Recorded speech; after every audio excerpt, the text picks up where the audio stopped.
Привіт всім любителям серіалу «Зовні». Сьогодні ми детально розберемо 9-ту серію 4-го сезону. Одразу хочу попросити вибачення у всіх, хто чекав на розбір тизеру. Останнім часом навалилося надто багато справ, тож я банально не встигла. Текст аналізу був повністю готовий, а ось до монтажу руки, на жаль, так і не дійшли. Але наздоганяємо згаяне. Ви знаєте мою схему, я трохи переказую, коментую, аналізую і прогнозую.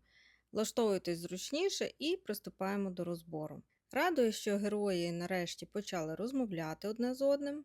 Табіта сповістила Бойда, що чоловік у жовтому з'явився в її домі, ходить посеред білого дня, убив Джима і абсолютно не боїться талісманів. Схоже, вона змовчала, що цей таємничий чоловік у жовтому вважає її та Джейда найближчими до себе людьми, або ж нам цього просто не показали. У цей момент вбігає Джейд і заявляє, що ідеального плану не існує, тому він хоче сам піти в тунелі. Як я й казала в минулому розборі, Джейд не з боягузів, і він таки зголосився на цей крок. Неймовірно радію, що передбачили участь Табіти, адже це максимально логічно. Кому, як не їм, іти в тунелі і виправляти власні помилки. Але до цієї теми ми ще обов'язково повернемо. Дякую за підтримку мого маленького каналу, ваші вподобайки та підписки неймовірно цінні. І я сподіваюся, що вже зовсім скоро святкуватиму першу 1000 підписників. Коротше кажучи, Бойда ця історія з чоловіком у жовтому лише підштовхнула діяти негайно. Жодних зволікань. Уже вранці, зі сходом сонця, лопати мають бути встромлені в землю. Далі нам показують чоловіка у жовтому та його зворотне перетворення на Софію. Зверніть увагу, що режисер знову перевертає кадр з чоловіком у жовтому. Це вже не випадковість. Візуально він дедалі більше асоціюється з павуком.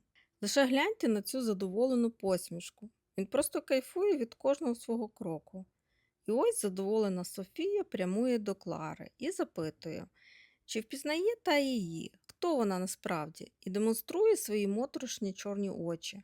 Клара згадала її, хоча раніше сподівалася, що все це їй просто здалося. Думаю, всі глядачі, які підозрювали Клару і будували навколо неї теорії, зараз почуваються як Леонардо Ді Капріо. Виявляється, у Софії з Кларою була якась угода ще тоді, коли Клара тільки-но прибула в це місто. І тепер Софія прийшла за боргом. Клара налякана, вона розуміє, що з цією сутністю жарти погані. Тепер настав час повертати борг. Клара одразу вирішує, що Софія прийшла зупинити розкопки, але тут це взагалі не хвилює.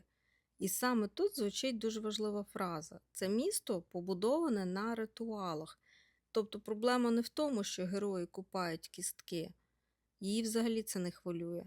А в тому, що вони роблять це неправильно. Якщо це справді так, то виходить, що в цьому місці результат залежить не лише від самої дії, а й від того, як цю дію зробити і хто саме цю дію буде робити. Саме тому Софія поводиться так спокійно. Вона впевнена, що їхній план приречений з самого початку. Вона запитує Клару, чи любить та грати в ігри, бо Софія обожнює ігри, і зараз вона веде одразу кілька партій, що ми прекрасно бачимо.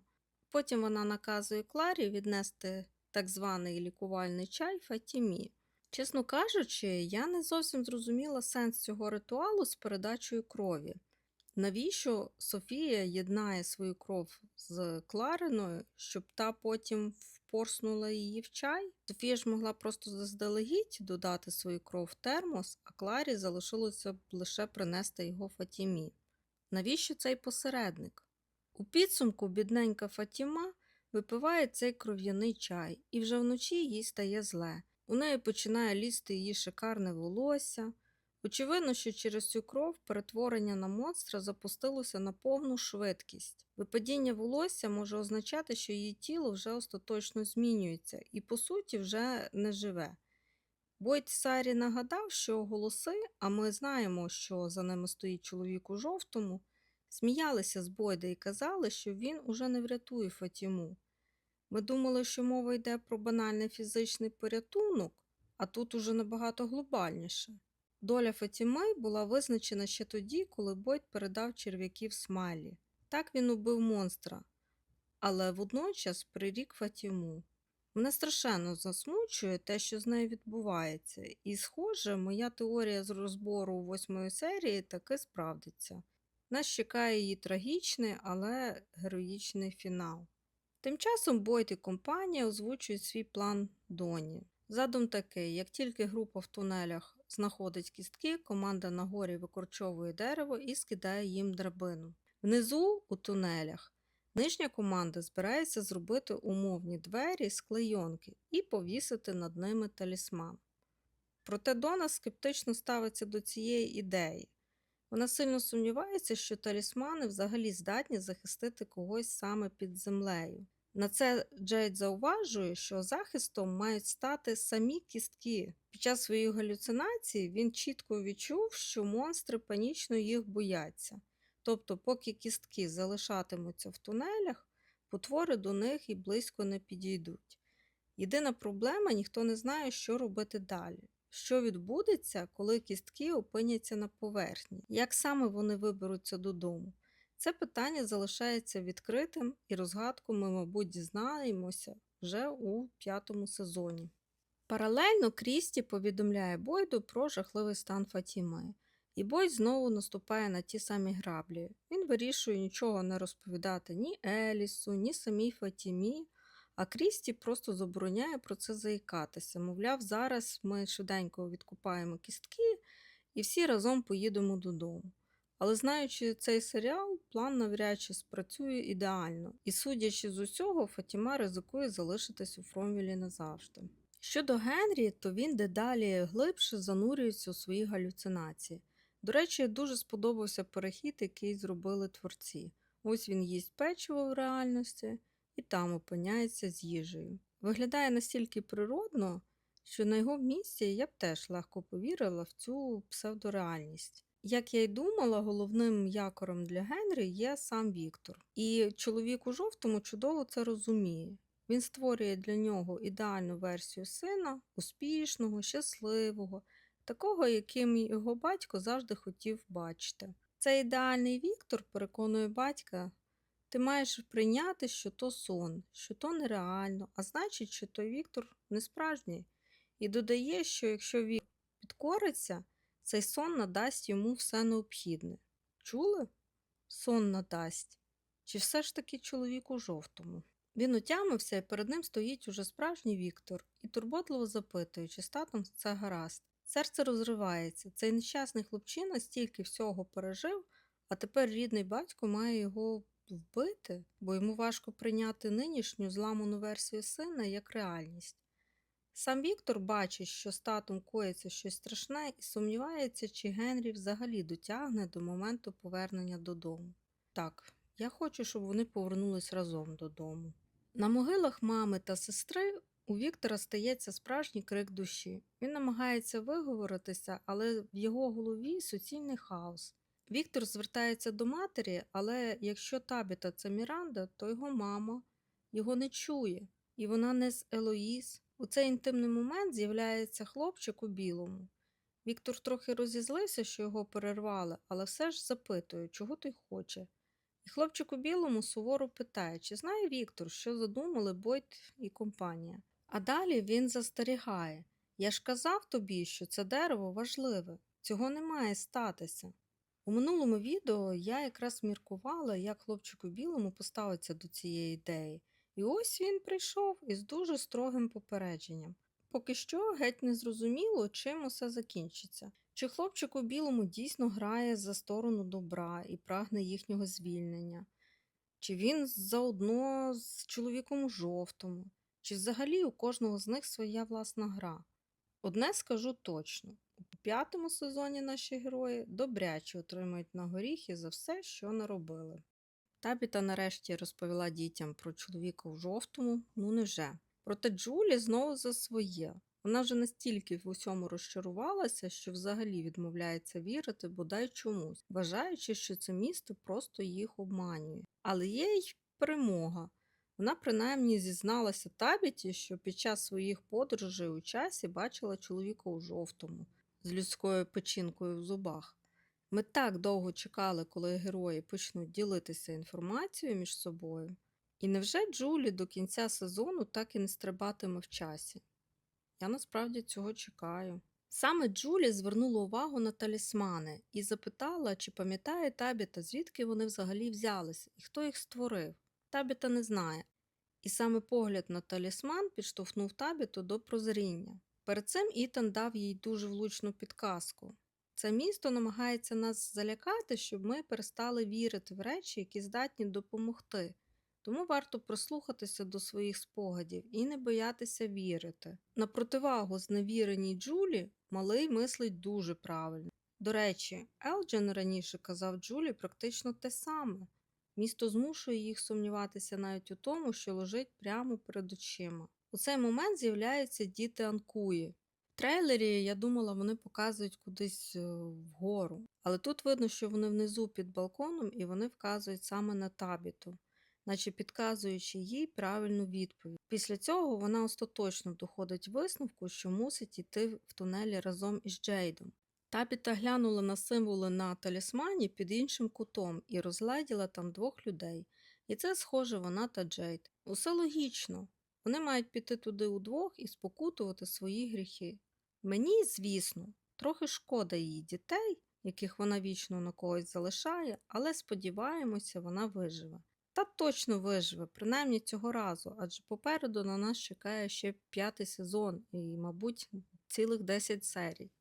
Джейд змайстрував систему рацій, що працює через азбуку Морзе, аби команди на горі та внизу мали хоч якийсь зв'язок.